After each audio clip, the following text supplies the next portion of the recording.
Hi everyone, কী অবস্থা সবার? সবাই কেমন আছেন? আশা করি সবাই অনেক অনেক ভালো আছেন এবং সুস্থ আছেন। আর আমিও ভালো আছি এবং সুস্থ আছি। তো আজ আপনাদের জন্য আমি একটি লং ভিডিও নিয়ে এসেছি। আশা করি সবার অনেক অনেক ভালো লাগবে। আর সম্পূর্ণ ভিডিওটি দেখার জন্য অনুরোধ রইল। আজ আমি চলে আসলাম গোপালগঞ্জ শিল্প ও বাণিজ্য মেলায়। বাণিজ্য মেলায় প্রবেশ করার জন্য প্রথমে আমাদের টিকিট কাউন্টার থেকে টিকিট সংগ্রহ করতে হবে। আমি টিকিট কাউন্টারের বাইরে অপেক্ষা করতেছিলাম টিকিট সংগ্রহ করার জন্য। অবশেষে আমি টিকিটও হাতে পেয়ে গেলাম। আমরা দুইজন গিয়েছি, এজন্য আমি দুইটা টিকিট সংগ্রহ করেছি। এখন হচ্ছে ভিতরে যাওয়ার পালা। মেলায় প্রবেশের জন্য টিকিটের মূল্য হচ্ছে 20 টাকা। আমি 100 টাকা দিয়েছিলাম, এজন্য বাকি টাকা নেওয়ার জন্য বাইরে দাঁড়িয়ে আছি।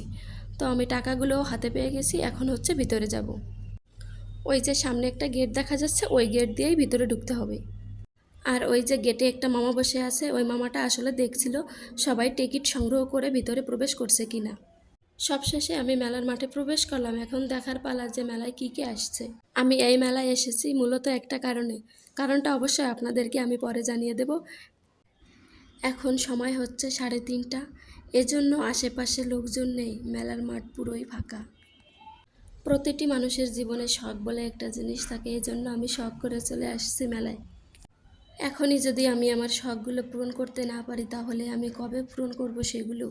আপনারাই দেখতে পারতেছেন আশেপাশে কোনো মানুষ নেই, এই জন্য মেলার মাঠ পুরোই ফাঁকা ফাঁকা লাগতেছিল। আমার কাছেও ভালো লাগতেছিল না, কেমন যেন একটা পরিবেশ মনে হচ্ছিল।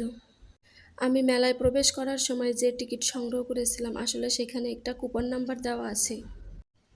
ওইখানে আমি আমার নাম ঠিকানা লিখলাম। নাম ঠিকানা লেখা শেষ হলে সেইটা একটা কুপন বক্সে রাখতে হবে, কারণ মেলা কমিটির পক্ষ থেকে পুরস্কারের ব্যবস্থা আছে। মেলা কমিটির পক্ষ থেকে প্রথম পুরস্কার হচ্ছে প্রতিটি জামাই তার শ্বশুরের কাছে যে জিনিসটি চায়। আপনারা কে কে জানেন যে জামাই তার শ্বশুরের কাছে কি চায়? এইটা হচ্ছে এই মেলার মূল আকর্ষণ, যা দেখার জন্য আমি আসছি। তৃপ্তি সার্কাস খেলা। এখানে প্রবেশ করতেও আমাদের টিকিট সংগ্রহ করতে হয়েছে, কারণ টিকিট ছাড়া এখানে প্রবেশ নিষেধ। এখান থেকে 2 ধরনের টিকিট সংগ্রহ করা যাবে। যেহেতু আমরা গ্যালারিতে বসে দেখব, এজন্য আমরা 80 টাকার টিকিট সংগ্রহ করেছি। আর যদি চেয়ারে বসে দেখতে হয় তাহলে 100 টাকা টিকিট। ভেতরে প্রবেশ করার পর দেখতে পেলাম দেশাত্মবোধক গান দিয়ে শুরু করা হয়েছে। আপনারা যারা গোপালগঞ্জ এরিয়ার ভিতরে আছেন, কে কে আপনারা এই মেলায় আসছেন আর কে কে আসেন নাই, অবশ্যই আমাকে কমেন্টে জানিয়ে যাবেন। যেহেতু মেলার মাঠেও লোক কম, তাই সার্কাস খেলার এখানেও লোক কম। একেবারে যে লোকজন নেই তা বললেও হবে না। আমি এই যে দেখেন একটু ভাব নিয়ে নিচ্ছিলাম। তো আমাকে কেমন লাগছে অবশ্যই আপনারা কমেন্টে জানিয়ে যাবেন। আপনারা দেখেন সার্কাস খেলা শুরু হয়ে গেছে। আর ওই যে একটা মেয়েকে দেখতে পারতেছেন, ওই মেয়েটা দেখুন কিভাবে কি করে, মানে আমি দেখে তো পুরোই অবাক। কি বলবো আমি এখন নিজেও বুঝতে পারতেছি না, আপনারাই দেখেন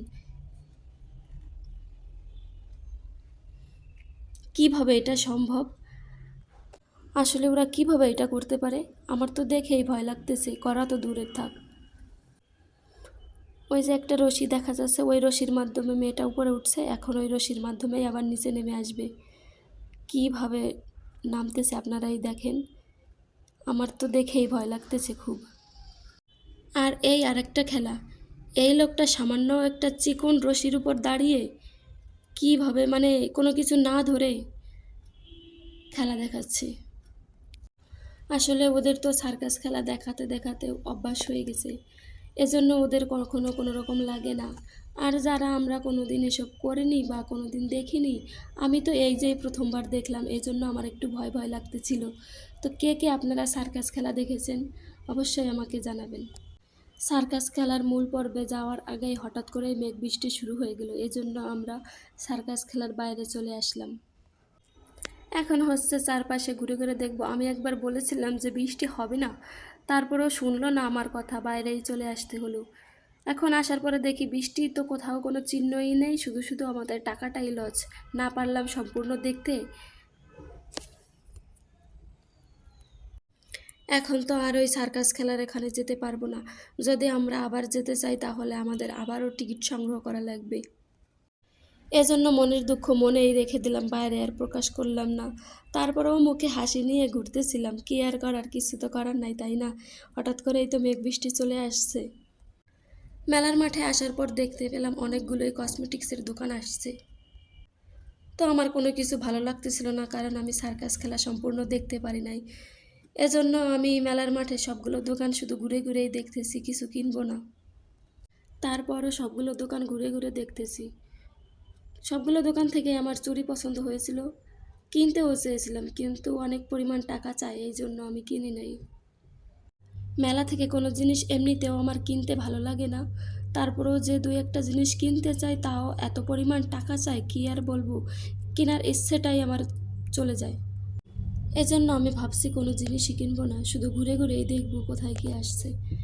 এখন প্রায় বিকাল টাইম, এজন্য অনেক লোকজনই আসছে। তো সন্ধ্যা টাইমে আরও অনেক লোক আসবে, যারা বাইরে থাকে তারা তো সন্ধ্যা টাইমেই আসবে। আর আমি তো হোস্টেলে থাকি, এজন্য আমাকে সন্ধ্যার আগেই হোস্টেলে প্রবেশ করতে হবে, না হলে আমার সারা রাত বাইরে থাকতে হবে। এজন্য আমি বিকাল টাইমেই ঘুরতে আসছি। এই মেলার এখানে অনেকটা জায়গা, কিন্তু দোকানপাট আসছে খুবই কম। এজন্য সব জায়গায় কেমন ফাঁকা ফাঁকা লাগতেছে, তেমন লোকজনও নেই এজন্য। আর মেলার মাঠ দিয়ে শুধু আমার ঘোরাই হচ্ছে, আর কিছুই হচ্ছে না। মানে একটা জায়গায় বারবার যাওয়া হচ্ছে, কারণ আমার সময় তো কাটাতে হবে তার জন্য। এই মেলার মাঠে নৌকাও আসছে, ভেবেছিলাম আমি নৌকায় উঠবো, কিন্তু উঠি নাই। যদি আমি নৌকায় ওঠার পর পড়ে যাই তাহলে আমার অবস্থা কী হবে, এইটা ভেবেই আমি উঠলাম না, কারণ আমার অতটাও সাহস নেই। আজ আমি হাঁটতে হাঁটতেই শেষ। ভাবতেছি যে কিছু একটা খাবো, কিন্তু কি খাওয়া যায় কিছুই বুঝতেছিলাম না।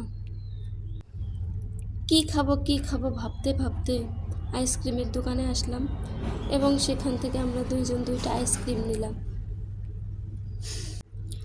আমার আইসক্রিম খেতে অনেক ভালো লাগে, তাই আইসক্রিমই খাইলাম।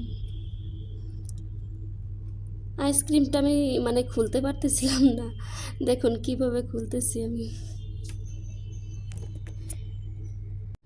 কাপ আইসক্রিমের তুলনায় আমার কোন আইসক্রিমগুলো অনেক ভালো লাগে, আর আমি এইটাই খাই বেশি। আপনারা কে কে আইসক্রিম খেতে পছন্দ করেন আর কে কে খেতে পছন্দ করেন না অবশ্যই জানাবেন। আমার আইসক্রিম খাওয়া শেষ, এখন আমি একটু ভাব নিয়ে নিচ্ছিলাম। মেলার মাঠ দিয়ে এত পরিমাণ ঘুরতেছি, একটা জায়গায় বারবার যাচ্ছি, তারপরেও মনে হচ্ছে যে সময় যাচ্ছে না। কিভাবে আমি সময়টা কাটাবো তাও বুঝতেছি না। আমি যখন আসছিলাম তখন তো কোনো লোকজন ছিল না, এখন যেহেতু বিকাল টাইম, তার জন্য অনেক লোকই আসছে মেলা দেখতে। এখন মেলার মাঠের পরিবেশটাও সুন্দর লাগতেছে দেখতে। যদি কোনো জায়গায় মেলা মেলে আর সেখানে যদি কোনো মানুষই না যায়, তাহলে মেলার পরিবেশটাই বা কেমন হয়। অনেক ঘোরাঘুরির পর প্রায় সন্ধ্যা নেমে আসছে, কিছুক্ষণের মধ্যে আমি চলে যাব। এজন্য আমি এখন আর একবার সব জায়গায় ঘুরে দেখব। তারপর দেখতে পেলাম একটা ফুলের দোকান। এটা আসলে সত্যিকারের ফুল না, কিন্তু দেখে মনে হচ্ছে সত্যিকারের ফুল, এজন্য আমি একটু ভিডিও করে নিচ্ছিলাম। এই ফুলগুলো দেখতে আমার অনেকটা ভালো লাগতেছে, তাই আমি এখানে অনেকক্ষণ যাবৎ দাঁড়িয়ে আছি দেখার জন্য। কিন্তু আর বেশি সময় থাকতে পারবো না, প্রায় সন্ধ্যা নেমে আসতেছে। তারপর এই দোকানে আসার পর আমাদের দুইজনকে দুইটা সাবান গিফট করলো, আসলে তাদের কোম্পানির প্রচারের জন্য। তারপর এখানে আসার পর দেখলাম অনেক ছোট ছোট বাচ্চারা এখানে নাচানাচি করতেছিল। এখানে নিচে বক্স আছে যেখানে গান চালানো আছে, তাই বাচ্চারা নাচানাচি করতেছিল।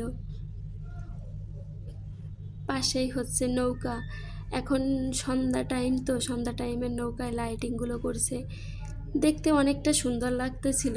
আমার তো মন চাচ্ছিল না যে এখান থেকে আমি চলে যাই, আমার তো এখনও আরও থাকতে ইচ্ছে করতেছিল, কিন্তু কি করব, আমার তো সন্ধ্যার আগেই হোস্টেলে ফিরতে হবে, তার জন্য তো আমাকে এখন চলে যেতেই হবে। সন্ধ্যা যখন নেমে আসছে তখন তো আর থেকে কোনো কাজ নেই, তা কী করব, এখন হোস্টেলের দিকে ফিরেই যাই। এখন একটাই যে হাওয়াই মিঠাই কিনলাম, যে হাওয়াই মিঠাই আমি কিছুদিন আগে 10 টাকা দিয়ে কিনেছি, এখান থেকে আমার 20 টাকা দিয়ে কিনতে হলো। আমি এখন মেলার মাঠ ছেড়ে আমার হোস্টেলের উদ্দেশ্যে চলে যাব। তো আপনারা সবাই ভালো থাকবেন, সুস্থ থাকবেন, এবং দেখা হবে পরবর্তী আরেকটা নতুন ভিডিওতে। টাটা।